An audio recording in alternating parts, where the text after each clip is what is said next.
దాన్ని మార్చాలని చెప్పేసే పద్ధతిలో నిర్వీర్యం చేయాలనే పద్ధతిలో ప్రయత్నాలు చేస్తుందో దానికి వ్యతిరేకంగా ఈరోజు మీటింగ్ ఏర్పాటు చేయడం జరిగింది.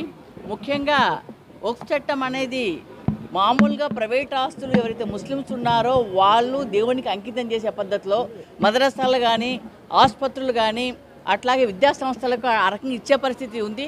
ఆ రకం అన్ని ప్రైవేట్ ఆస్తులు.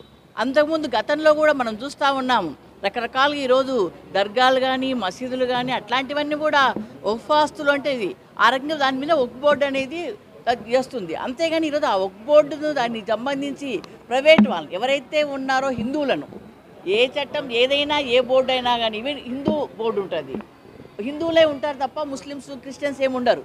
అట్లాగే ఇది మైనార్టీ వాళ్ళు ముస్లిమ్స్ బోర్డు అన్నప్పుడు ఒక బోర్డు, ఆ బోర్డులో హిందువులు ఎందుకు ఉండాలా అంటే కావాలని చెప్పేసి హిందువులను పెట్టి వాళ్ళ ఆస్తులన్నీ కాజేయాలని చెప్పేసి దుర్మార్గమైన ఆలోచన ఈరోజు బీజేపీ ప్రభుత్వం చేస్తుంది.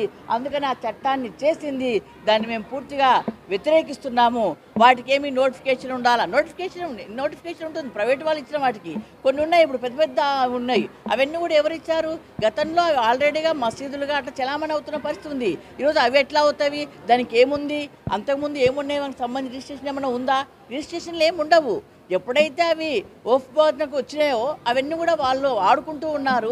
అవి మసీదులుగా చలామణి అవుతున్నప్పుడు అట్లాంటివి ఏమి ఉండవు. కానీ అవి ఉన్నాయా? అవి లేవు కాబట్టి వాటిని మేము వెనక్కి తీసుకుంటాము. ఇవన్నీ అని చెప్పేసి ఒక దుర్మార్గమైన ఆలోచన చేస్తూ ఉంది బీజేపీ ప్రభుత్వం. మేము చెప్తా ఉన్నాము, ఈరోజు భారతదేశంలో హిందువులు కానీ ముస్లింలు కానీ క్రిస్టియన్స్ కానీ ఎవరైనా కూడా భారతీయులు, వాళ్ళు భారతదేశంలో ఉన్న వాళ్ళ భారత బిడ్డలు, అట్లాంటి వాళ్ళకి సంబంధించి విభజించాలని చెప్పి దుర్మార్గం ఆలోచన బీజేపీ ప్రభుత్వం చేస్తుంది. ఇది కరెక్ట్ కాదు, దాన్ని మేము ఖండిస్తున్నాము, వ్యతిరేకిస్తున్నాము.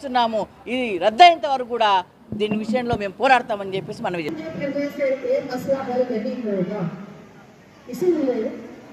हम सबको यानी मर्दों, औरतों, बच्चों और तमाम लोगों को सबको मिलकर सड़कों पर आना होगा। आज भी हम खवातीन को मिलकर मैदान में उतरना होगा और अपना हक वापस पैसा अभी नहीं आया है। इस वक्त तक हमको और ज्यादा एहतजाज, प्रोटेस्ट, रैलीज और बड़े मुसलमानों, मर्दों, औरतों, बच्चों को सड़कों पर होना चाहिए और हमारी नाराजगी उन जजेस को नजर आना चाहिए। और तमाम वॉलंटियर्स का और तमाम बहनों से गुजारिश है कि आहिस्ता से पलट कर अपने अपने घरों की तरफ लौट जाएं। आहिस्ता से जाएं। यहाँ पर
దాన్ని మార్చాలని చెప్పేసే పద్ధతిలో నిర్వీర్యం చేయాలనే పద్ధతిలో ప్రయత్నాలు చేస్తుందో దానికి వ్యతిరేకంగా ఈరోజు మీటింగ్ ఏర్పాటు చేయడం జరిగింది. ముఖ్యంగా వక్ఫ్ చట్టం అనేది మామూలుగా ప్రైవేట్ ఆస్తులు ఎవరైతే ముస్లిమ్స్ ఉన్నారో వాళ్ళు దేవునికి అంకితం చేసే పద్ధతిలో మదరసాలు కానీ ఆసుపత్రులు కానీ అట్లాగే విద్యా సంస్థలకు ఆ రకంగా ఇచ్చే పరిస్థితి ఉంది. ఆ రకం అన్ని ప్రైవేట్ ఆస్తులు. అంతకుముందు గతంలో కూడా మనం చూస్తూ ఉన్నాము, రకరకాలుగా ఈరోజు దర్గాలు కానీ మసీదులు కానీ అట్లాంటివన్నీ కూడా వక్ఫ్ ఆస్తులు అంటే ఇది ఆ రకంగా దాని మీద వక్ఫ్ బోర్డు అనేది చేస్తుంది. అంతేగాని ఈరోజు ఆ వక్ఫ్ బోర్డును దానికి సంబంధించి ప్రైవేట్ వాళ్ళు ఎవరైతే ఉన్నారో హిందువులను, ఏ చట్టం ఏదైనా ఏ బోర్డు అయినా కానీ ఈవెన్ హిందూ బోర్డు ఉంటుంది, హిందువులే ఉంటారు తప్ప ముస్లిమ్స్ క్రిస్టియన్స్ ఏమి ఉండరు. అట్లాగే ఇది మైనార్టీ వాళ్ళు ముస్లిమ్స్ బోర్డు అన్నప్పుడు ఒక బోర్డు, ఆ బోర్డులో హిందువులు ఎందుకు ఉండాలా అంటే కావాలని చెప్పేసి హిందువులను పెట్టి వాళ్ళ ఆస్తులన్నీ కాజేయాలని చెప్పేసి ఒక దుర్మార్గమైన ఆలోచన ఈరోజు బీజేపీ ప్రభుత్వం చేస్తుంది. అందుకని ఆ చట్టాన్ని చేసింది, దాన్ని మేము పూర్తిగా వ్యతిరేకిస్తున్నాము. వాటికి ఏమి నోటిఫికేషన్ ఉండాలా? నోటిఫికేషన్ ఉంటుంది, ప్రైవేట్ వాళ్ళు ఇచ్చిన వాటికి కొన్ని ఉన్నాయి, ఇప్పుడు పెద్ద పెద్ద ఉన్నాయి. అవన్నీ కూడా ఎవరు ఇచ్చారు?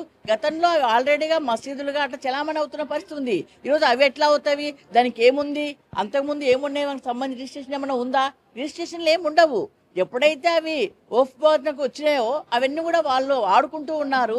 అవి మసీదులుగా చలామణి అవుతున్నప్పుడు అట్లాంటివి ఏమి ఉండవు. కానీ అవి ఉన్నాయా? అవి లేవు కాబట్టి వాటిని మేము వెనక్కి తీసుకుంటాము. ఇవన్నీ అని చెప్పేసి ఒక దుర్మార్గమైన ఆలోచన చేస్తూ ఉంది బీజేపీ ప్రభుత్వం. మేము చెప్తా ఉన్నాము, ఈరోజు భారతదేశంలో హిందువులు కానీ ముస్లింలు కానీ క్రిస్టియన్స్ కానీ ఎవరైనా కూడా భారతీయులు, వాళ్ళ భారతదేశంలో ఉన్న వాళ్ళ భారత బిడ్డలు, అట్లాంటి వాళ్ళకి సంబంధించి విభజించాలని చెప్పి దుర్మార్గమైన ఆలోచన బీజేపీ ప్రభుత్వం చేస్తుంది. ఇది కరెక్ట్ కాదు, దాన్ని మేము ఖండిస్తున్నాము, వ్యతిరేకిస్తున్నాము. ఇది రద్దయినంత వరకు కూడా దీని విషయంలో మేము పోరాడతామని చెప్పేసి మనవి చేస్తున్నాను.